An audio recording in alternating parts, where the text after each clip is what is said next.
Hello guys, आज हम बात करेंगे पुष्पा के बारे में।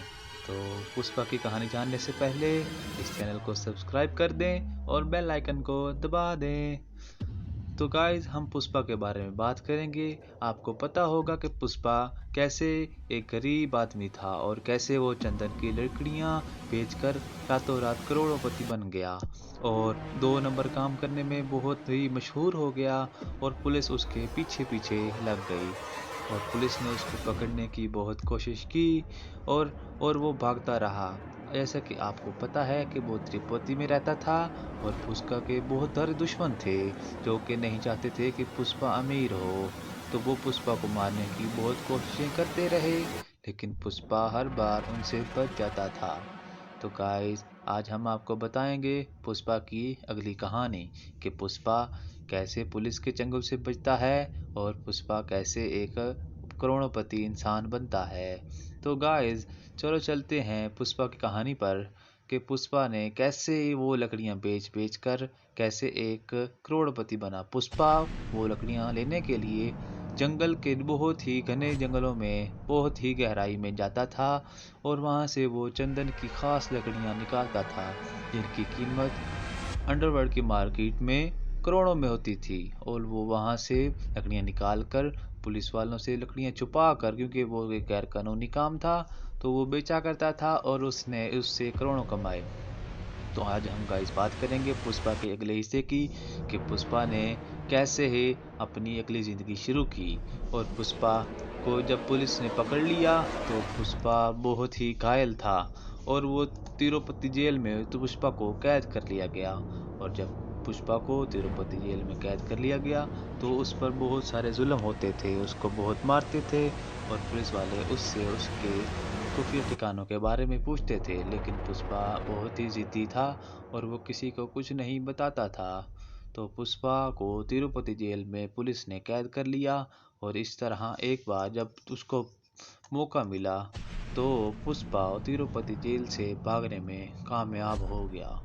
तो गाइस, जैसा कि आपको पता है कि जब कैदी जेल से भागते हैं तो पुलिस वाले उसको पकड़ने की कोशिश करते हैं। तो पुष्पा जब भागा तो पुलिस वालों ने उस पर गोलियां बरसाईं, जिससे गंभीर रूप से पुष्पा बहुत जख्मी हो गए और वो जंगल में भाग गए और वो जंगल में छुप गए। शेखाचलन के जंगलों में वो पुष्पा जाकर छुप गया और वहां जाकर रहने लग गया। लेकिन पुलिस वालों ने ढूंढने के लिए पुष्पा को बहुत सारी स्पेशल यूनिट को बुलवा लिया और जो अपने कुत्तों के साथ पुष्पा को ढूंढने में लग। लेकिन पुष्पा का पुराना कपड़ा जिस पे खून लगे हुए थे और पुष्पा का सूट मिला जिस पर पुलिस को पुष्पा के कपड़ों पर खून के कतरे लगे हुए नजर आए, जिससे जिससे खून के लथपथ कपड़ों से पता चला कि पुष्पा तो मर चुका है। और पुलिस वालों ने वो सूट आवाम को दिखाया और सोशल मीडिया पर दिखाया कि उसमें 8 गोलियों के निशान हैं जो कि पुष्पा को लगी थीं और पुष्पा मर गया था। और पुलिस के हाथों पुष्पा की हत्या की अफवाहों से अब वहाँ के लोगों में बहुत ही परेशानी फैल गई थी। तिरुपति के कई इलाकों में दंगे स्टार्ट हो गए थे और लोगों ने नुकसान करना शुरू कर दिया था और लोगों ने तोड़ फोड़ शुरू कर दी थी शहर में। वो गाड़ियों को आग लगाने लग गए थे और मुख्तलिफ टीवी चैनलों पर भी पुष्पा के बारे में बहुत सी बातें होने लग गईं और टीवी वाले कहते थे कि पुष्पा को 8 गोलियां लगी हैं और उसका बचना बहुत ही मुश्किल है। और इस ने रोड पर निकल आए और उन्होंने धरने करना शुरू कर दिए कि पुष्पा को क्यों मारा और पुलिस के खिलाफ हो गए। बहुत सारे धरने होने शुरू लग गए और इस तरह बहुत सारी साजिशें होने लग गईं मुल्क में और पुष्पा के खिलाफ धरने होने लग गए। पुलिस वालों ने आंसू गैस से बहुत सारे शेल फेंके, लेकिन अवाम पीछे हटने का नाम नहीं ले रही थी। और सब कहते थे कि सबको पता है कि पुष्पा किस तरह पैसे कमाता था और पुष्पा ने इतने पैसों का क्या किया। सब परेशान थे और शहर में हर जगह पर पुलिस पर हमले होने लग गए और शहर में आग लग गई। लोगों ने नोटिस को जलाना शुरू कर दिया और बहुत से लोग उनमें ऐसे थे जो गरीब थे, जिनकी पुष्पा मदद करता था। उसमें एक बच्चा था जिसके ऑपरेशन हुआ था और उसका ऑपरेशन का पैसा पुष्पा ने दिया था। एक गरीब आदमी था जिसकी बेटी की शादी थी और उसको बेटी की शादी के लिए पुष्पा ने बहुत सारे पैसे दिए थे ताकि उसकी बेटी का घर बस सके। और भी बहुत सारी गरीब औरतें जो गैर घरों के रहती थीं, उनके लिए पुष्पा ने कई घर तमीर करवाए और जिसमें वो औरतें बसने लग गईं और वो पुष्पा के हक में खड़ी हो गईं। बहुत से गरीब लोग जो खाना नहीं खा सकते थे, जिनको पुष्पा पैसे देकर खाने खिलाता था, वो सब लोग रोड पे आ गए और पुष्पा के लिए धरना देने लग गए कि पुलिस ने ये गलत किया है। और इस तरह गाइस पुलिस जो है वो भी लोगों को मारने लग गई, आंसू गैस फेंकने लग गई और बहुत सारे जो हैं वो जुल्म करने लग गई अवाम पर। लेकिन पुष्पा के लिए मोहब्बत जो लोगों के दिलों में थी वो बहुत ज़्यादा थी और इस तरह लोग धरने देते रहे और दिल से निकालते रहे। बहुत ही दंगे शुरू हो गए थे शहर में और लोगों ने नाराबाजी शुरू कर दी और पुलिस को मारना शुरू कर दिया। इस तरह पुलिस ने सारा शहर उजाड़ दिया। फिर 1 महीने तक वो दंगे शहर में चलते रहे और कई इलाकों में अभी भी सेक्शन 41 के तहत कानून लागू था। कुछ लोगों का ये मानना था कि पुष्पा अब जिंदा नहीं बचा क्योंकि पुलिस ने उसके कपड़े दिखाए थे जो खून से लथपथ थे और उनमें 8 गोलियों के निशान थे। कई लोगों का कहना था कि पुष्पा मलेशिया या चाइना या जापान या किसी और मुल्क में जाकर छुप गया है क्योंकि उसके पास करोड़ों के पैसे थे। और कुछ लोग कहना था कि पुलिस ने पुष्पा की बॉडी को छुपा लिया है और लोगों को गुमराह करने में लगी हुई है। और इस तरह लोगों में मुख्तलिफ सवाल उभरने लग गए कि पुष्पा किधर है। सब लोग इस बारे में बहुत परेशान थे कि पुष्पा जिंदा है या पुष्पा मर गया है। सब लोग पुष्पा को ढूंढने में लगे हुए थे और बहुत परेशान थे। तो एक दिन जंगलों में लगाए गए वाइल्ड लाइफ सर्वेलेंस कैमरे का वीडियो एक टीवी चैनल के हाथ लग गया, जिसमें वो वाइल्ड लाइफ की वीडियो रिकॉर्ड कर रहे थे और जिसमें शेरों को मॉनिटर करते थे। और उसकी फुटेज उन्होंने देखी तो उन्होंने देखा कि उसमें एक शेर है जो एक पत्थर के पीछे से निकल के कैमरा के सामने आता है और वो चलता हुआ कैमरे के बिल्कुल पास आता है और बहुत ज़ोर से वो गुर्राता है। फिर अचानक शेर की नज़र किसी आदमी पर पड़ती है जो कि उसके पास आता है। लोग, पूरी दुनिया वो नज़ारा टीवी पर देख रही होती है। बूढ़े लोग जिनको ऐनकें लगी होती हैं वो भी ये नज़ारा गौर से देख रहे होते हैं। कहते हैं हमें ठीक से नज़र नहीं आ रहा, लेकिन फिर भी बहुत गौर से देख रहे होते हैं। वो वीडियो चल रही होती है। फिर एक आदमी कहता है कि अगर जंगल में आदमी 2 कदम पीछे ले तो समझो कि शेर आ गया है, लेकिन अगर शेर ही 2 कदम पीछे ले तो समझो पुष्पा आया है।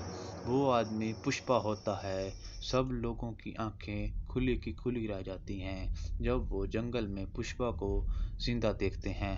पुष्पा वहां से गुजरता है और अपने पूरे स्टाइल में सब अपनी गर्दन के नीचे से हाथ फेरता है। तो सब लोग कहते हैं कि पुष्पा को कुछ नहीं हुआ। पुष्पा जिंदाबाद के नारे पूरे शहर में लगने लग जाते हैं और इस तरह पुलिस में बहुत ही हलचल मच जाती है कि पुष्पा जिंदा है। तो उसको पकड़ने के लिए वो और कई टीमें बना लेते हैं और पुष्पा की कई दुश्मन जो इस ताक में बैठे होते हैं कि पुष्पा मर गया है, जब वो पुष्पा को जिंदा देखते हैं तो वो बहुत ही गुस्से में आ जाते हैं और वो पुष्पा को मारने की तैयारी शुरू कर देते हैं। और और पुष्पा फिर एक दिन वापस शहर में लौट आता है और सबको बताता है कि अपूर्ण है पुष्पा, किसमें दम है कि पुष्पा को रोक सके। और इस तरह पुष्पा फिर शहर में आकर बहुत ही पटाखे बजते हैं, लोग खुशी मनाते हैं कि पुष्पा लौट आया है। और इस तरह फिर वो गरीबों का मसीहा बन जाता है और फिर से वो लोगों के लिए मदद करना शुरू कर देता है। और इस तरह पुलिस को ये एक चीज़ अच्छी नहीं लगती क्योंकि पुलिस की नज़रों में पुष्पा एक गुंडा होता है और गुंडे को वो पकड़ना चाहते हैं। और इस तरह पुलिस दिन रात पुष्पा को पकड़ने में लगी रहती है। शहर में कर्फ्यू लग जाता है और पुलिस लोगों को मारना पीटना स्टार्ट कर देती है ताकि पुष्पा का पता लग सके, और इस तरह पुष्पा को पकड़ने में पूरी कोशिश करती है। फिर एक दिन पुष्पा घर से बाहर निकलता है और देखता है कि पुलिस उसके सामने खड़ी है। तो पुष्पा इंतहाई डेंजर आदमी होता है। वो सबसे अपने स्टाइल से अपने गर्दन के पास हाथ रख के कहता है कि मैं हूँ पुष्पा, जो झुकेगा नहीं। और वो पुलिस वालों को मारना स्टार्ट कर देता है। जब वो पुलिस वालों को मारता है तो जो लोग उसके जानने वाले होते हैं, पुलिस पुष्पा के चाहते होते हैं, वो सब वहाँ आ जाते हैं और पुलिस को मारना शुरू कर देते हैं। और इस तरह वहाँ लड़ाई शुरू हो जाती है और पुष्पा वहाँ से भागने में कामयाब हो जाता है। फिर पुष्पा के एक दुश्मन को पुष्पा की खबर मिलती है कि पुष्पा किस जंगल में बैठा हुआ है। तो वो लोग अपने हथियार लेकर पुष्पा को मारने के लिए निकल जाते हैं। और जब वो जंगल में पहुंचते हैं तो देखते हैं कि जंगल में बहुत ही खौफनाक नज़ारे होते हैं और जानवरों की गंदी गंदी आवाज़ें, खौफनाक आवाज़ें आ रही होती हैं। और वो फिर पुष्पा को ढूंढने में लग जाते हैं। फिर एक जगह पर पहाड़ी पर पहुंचते हैं तो देखते हैं कि पुष्पा नीचे नदी के पास शेरों के साथ बैठा होता है और वो शेर जंगल नदी में नहा रहे होते हैं। फिर वो पुष्पा पर हमला कर देते हैं। तो जब जानवर देखते हैं कि उनके पुष्पा पर हमला हुआ है तो जानवर उन आदमियों को काटना शुरू कर देते हैं और वो आदमी वहाँ से भाग जाते हैं। कुछ आदमियों को वहाँ शेर पकड़ कर खा जाते हैं और पुष्पा वहाँ से फिर बच जाता है। फिर पुष्पा वापस शहर में आता है और अपनी बीवी के साथ रहना शुरू कर देता है। फिर पुलिस उसको पकड़ने के लिए दिन रात कोशिश करना शुरू कर देती है। फिर पुष्पा एक दिन वहाँ से निकलता है और जाकर जो शहर होता है बड़ा आदमी, जिसको वो वजीर आजम कहते हैं, उसको जाकर पकड़ लेता है और उसको पकड़कर उठाकर जंगल में ले जाता है और उसको फिर कॉल करता है पुलिस को कि मैं हूँ पुष्पा, झुकेगा नहीं। और फिर इस तरह वो वजीर आजम को मार देता है। और इस तरह पुष्पा के और भी कई दुश्मन होते हैं। फिर पुष्पा को वहाँ जंगल में और हीरे और लकड़ियाँ कीमती मिल जाती हैं जिनको वो दूसरे मुल्कों में बेचना स्टार्ट कर देता है। और इस तरह फिर पुष्पा एक बहुत बड़ा आदमी बन जाता है, उसके पास अपनी फौज तैयार हो जाती है और पुष्पा से फिर पुलिस भी डरने लग जाती है। तो गाइस, ये थी पुष्पा 2 की स्टोरी। तो सब बताएं कि आपको स्टोरी कैसे लगी। सब लोग काइंडली इसको सब्सक्राइब कर दें और कमेंट में